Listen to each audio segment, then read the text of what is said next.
as House Republicans held a hearing with former special counsel Robert Hur on his investigation of President Biden's handling of classified documents. The Republicans' primary goal was to create sound bites to run on right-wing media, where they aimed to portray President Biden as somehow simultaneously a fragile, elderly invertebrate who can barely tie his shoes and also a deviously brilliant master criminal. Joe Biden had 8 million reasons to break the rules, took classified information and shared it with the guy who was writing the book. That's why he did. He knew the rules, but he broke them for $8 million in a book advance. All I have to do when I'm caught taking home classified materials to say, I'm sorry, Mr. Herbert, but I'm getting old. My memory's not so great. Biden and Trump should have been treated equally. They weren't, and that is the double standard. The fact that Biden was never charged came down to one thing. We did not, however, identify evidence that rose to the level of proof beyond a reasonable doubt. Because the evidence fell short of that standard, I declined to recommend criminal charges against Mr. Biden. Now, let's not forget that a major part of this hearing was Republicans hoping to keep alive Mr. Hur's gratuitous description of Biden in his report as a sympathetic, well-meaning elderly man with a poor memory and diminished faculties. While having nothing to do with the classified documents, Hur made the claim in his report that during his 5-hour interview, Biden was unable to remember key dates, including when his son Beau died of cancer. Oh, and you better believe the right wing ran with that claim as further proof that Biden is too old to be commander-in-chief. Yeah, except we now have the transcript of the interview right here that shows it was a lie. And even when Hur was called out on it today by Congresswoman Madeleine Dean, he doubled down.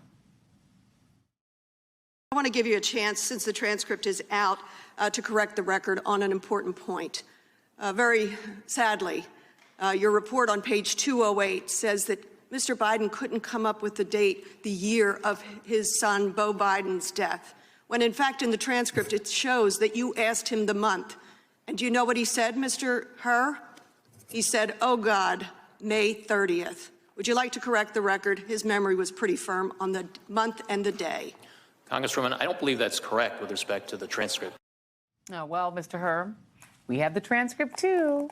And here it is, right here on page 82 and 83 of the transcript, okay? It seems that it was Biden who brought up his son's death on his own when discussing where he kept papers related to what he was working on after leaving office.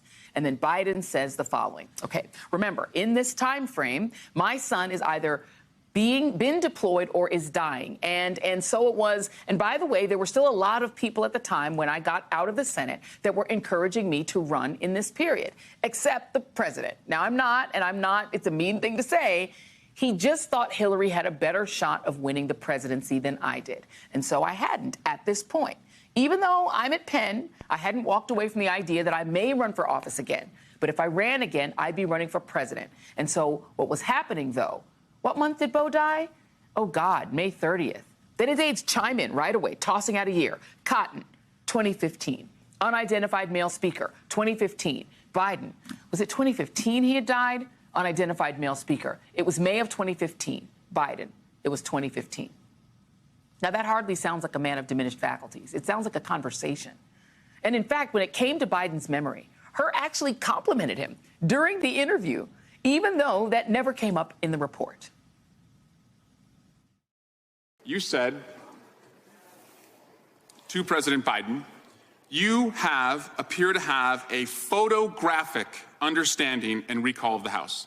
Did you say that to President Biden?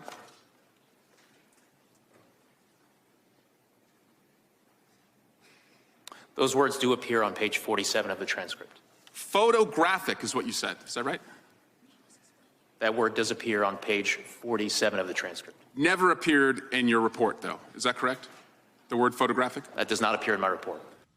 You see, funny how that happened, right? That's not to say, of course, that Biden never makes a gaffe when he's speaking. We all know that he does, but that is nothing new. And in fact, Democrats pointed out during the hearing that if Republicans were so concerned about a leading candidate's memory, they might want to look to their own party candidate. The hypocrisy doesn't stop there.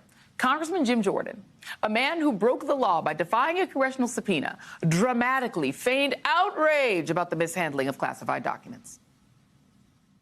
Mr. Hur produced a 345-page report. But in the end, it boils down to a few key facts. Joe Biden kept classified information. Joe Biden failed to properly secure classified information. And Joe Biden shared classified information with people he wasn't supposed to.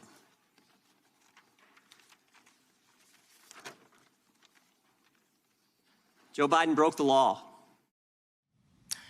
Hey, Jim, if you think it's a crime for Biden to have had these classified documents, some of which were actually personal diaries that he kept at his home, why don't you think it's a crime for Donald Trump to have classified documents, some classified at the highest level, including on our nuclear programs, stashed in one of his bathrooms at Mar-a-Lago? And unlike in Biden's case, there is more than enough evidence against Trump that rises to the level of proof beyond a reasonable doubt.